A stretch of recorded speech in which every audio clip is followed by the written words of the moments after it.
Vlogmas 2025.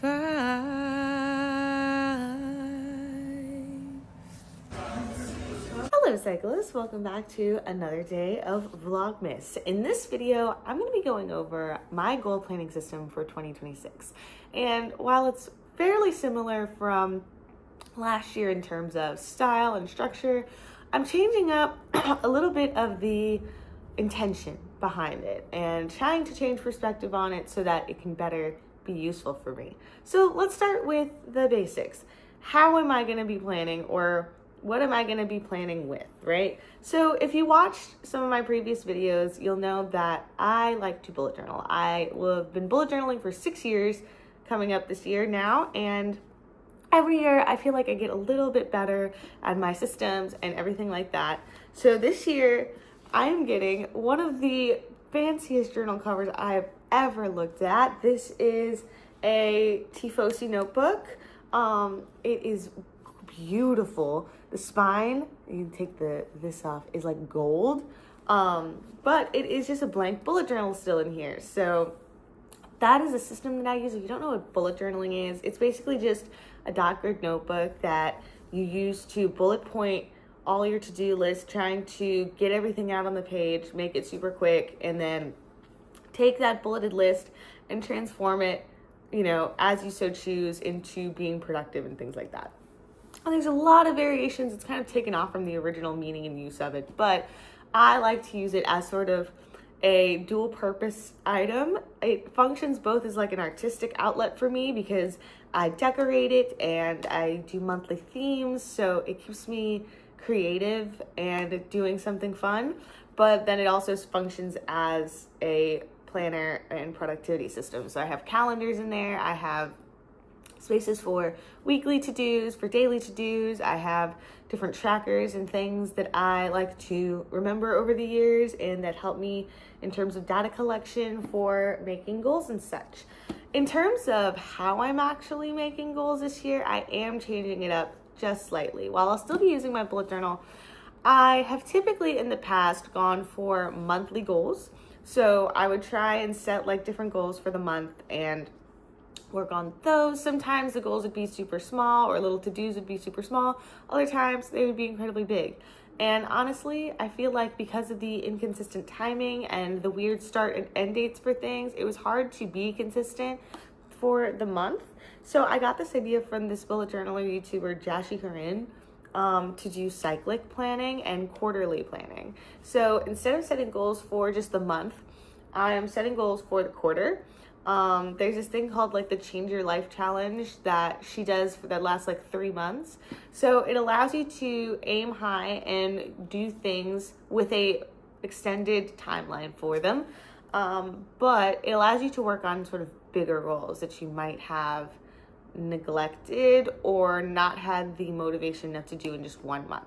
So I'm trying to work on quarterly goal planning. I also do weekly goals. So I'm trying to take those quarterly goals that I'm setting and break them down into things, actionable steps that I can do per week, and then sort of have a weekly focus. So I've been testing and trialing that out this last quarter, and I do like it. I think that sometimes trying to theme the weeks in terms of like one specific type of task leaves me feeling a little bit behind on other life areas. And I think my solution to that going into the new year is going to be having less specific themes. So I would try to do like music themes. So all of the tasks that I worked on that week would be related to like updating my playlists and to organizing my Spotify and my YouTube and things like that. And like, while I could spend an entire week just focusing on that area, it would leave all the other tasks that I had to do that week kind of like high and dry. So I think having less specific overarching themes is going to make this a lot better, because I do feel like I was very productive. It's just that it was not spread out, and I need to kind of spread it out so that my whole life is not up and down, up and down. But that's how I'm planning my goals. Now let's get into what are my actual goals for the new year. I was telling this to some friends the other day that I think there's a difference between New Year's resolutions and goals now. It was explained to me really well. So by another YouTuber. New Year's resolutions in general, are things that you are promising yourself to do. They're things that are achievable, that are habit-based, and that you can continue to do. They're promises you make to yourself that you're going to be able to accomplish. While goals are things that are supposed to be a little bit harder to achieve. They're things that you're not sure if you're going to be able to achieve or not. They're things that you would like to do and that would contribute to your overall success and happiness, but that are going to be challenging. You're not meant to accomplish every single goal that you set.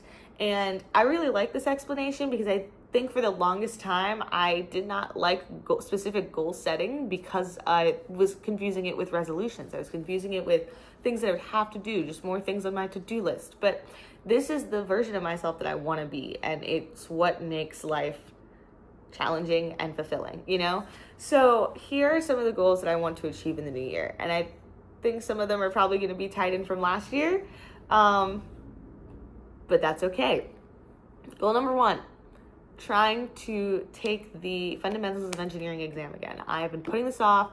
There was a lot that happened this past year that kind of made it really emotionally hard for me to focus in on that. Things out of my control, which is going to happen again this year probably. Like, you know, there's going to be life circumstances that are out of my control, but I do feel like I was letting those things be too easy of an obstacle for me to just not touch it or look at it or do anything. And I want it to be something that I am consistent with this year because, you know, it is something that, like, the journey of it isn't something I'm looking forward to, but the things that it's going to do, the progress it's going to make for me educationally and intelligently and just career-wise is important to me. And it's something that I have the time and resources to do now, so I need to do it. One of my other goals is also to move out. I know I've been saying this for years, but I really think it's time. I made a really big step in starting therapy this year, and I'm hoping to be able to work with her more on like how to feel more comfortable doing that. And for various personal reasons and financial reasons, of course, it's just been something that I've put to the back burner. And I have always justified it in saying that, well, I would like to be more financially this to be able to do that. And I'm very fortunate to have a full-time salaried position at my company. So I think it's time.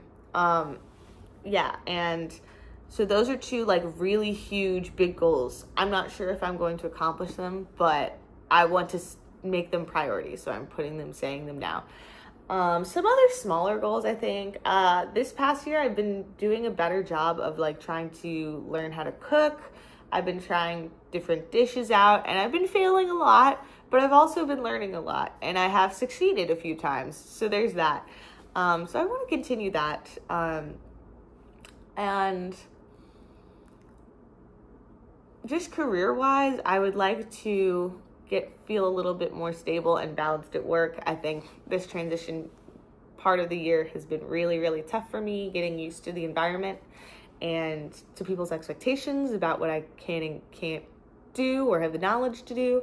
So I think I would like to feel a little bit more confident at work a little bit. And family-wise, I want to continue to be present for them. I think everybody is so busy nowadays and life has been very chaotic this past year that it feels like a chore sometimes to do the family activities, and I never want that to be the case.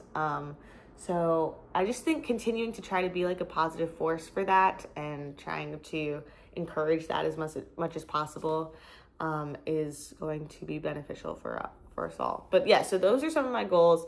So my plan before the end of the year is to break down some of those bigger goals into smaller goals that I can accomplish throughout the quarters and then to act on them, of course. So I'm very excited to see where this year takes us. And thank you guys for watching so much. Let me know in the comments below, like, what kind of system do you use? Do you get like a store-bought planner? Do you make your own planner? Do you use Notion? Like, what kind of systems do y'all use? And what are some of your goals for next year? Let me know in the comments. Thank you guys so much for watching, and I will see you tomorrow. Bye.